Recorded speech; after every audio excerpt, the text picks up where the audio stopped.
Hey, welcome back. We are going to be talking about title today. So I'm here at AmeriTitle with Amber Knighting, and we're going to just kind of discuss what title means, because when everyone hears the word title, they glaze over and honestly, when I hand over a contract to Amber, I don't even worry about it. And so this will be a good learning experience for me as well. So once I hand you the contract, kind of walk us through the steps of what you do. So what we do is we open the order or open title and escrow.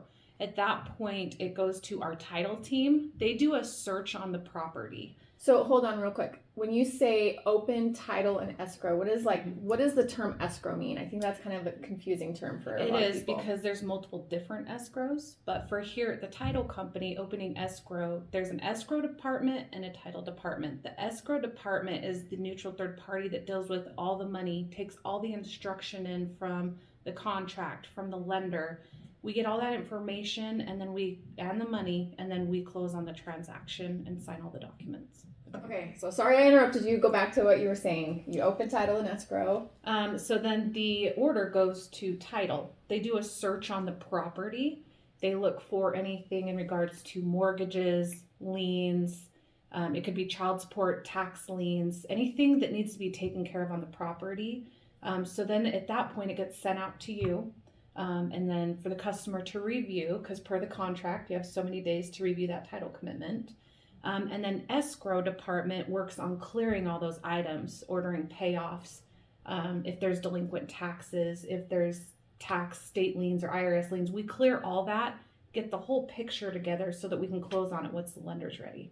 Why is that important to a buyer to make sure all the liens are? I mean, it's not their debt. Mm-hmm. So why did they care if child support is taken care of? Because it's recorded against that seller and the property. And that's how, when there are child support liens, that's how the state is making sure they get paid back those liens, is it's recorded a public record against the property and the person. Okay. So it's not the responsibility of the buyer, but it has to be cleared or we can't close on the transaction. Okay, so they couldn't even buy it if they wanted to if it doesn't get cleared. The seller has to pay that lien. Gotcha. So during all this, what responsibility would you say the buyer has? What do they need to be doing or watching, or do they not really need to do anything?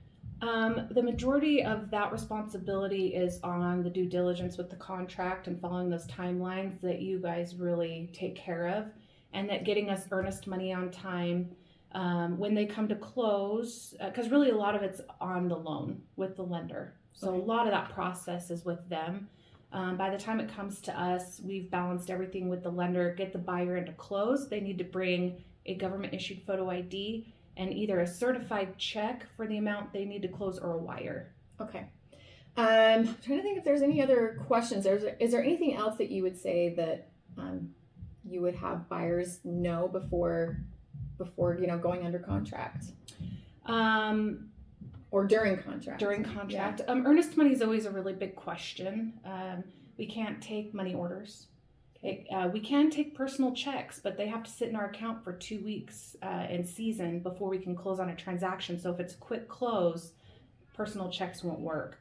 Cash does not work. We can't accept cash, but also a lender can't source cash earnest money payments.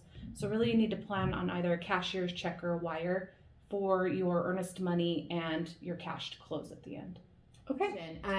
When we talk about title insurance, who generally pays for title insurance, and what does that insurance cover really? Mm-hmm.